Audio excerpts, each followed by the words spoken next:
এবার ঈদেও হয়নি ফেরা ঘরে,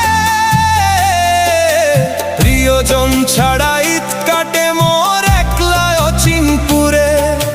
নিঃসঙ্গতা কুরে কুরে খায় তবুও মুখে হাসি, আমি যে প্রবাসী, আমি যে প্রবাসী।